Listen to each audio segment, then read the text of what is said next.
Hi, today we're going to review the Kyrie 5 Squidward. It was a part of the SpongeBob collection. I think they're very, very cute, the colors. The bottom, it's like a violet purple. And then you can see that it's like a teal blue. This is how the front looks. These shoes are very customized. It says Nickelodeon.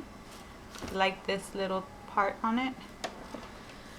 The back, Nike is written out in the SpongeBob lettering. It's really like has some specks right here.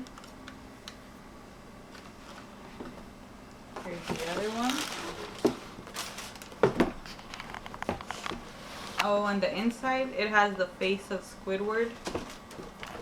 It's right here, if you can see it. And that's about it.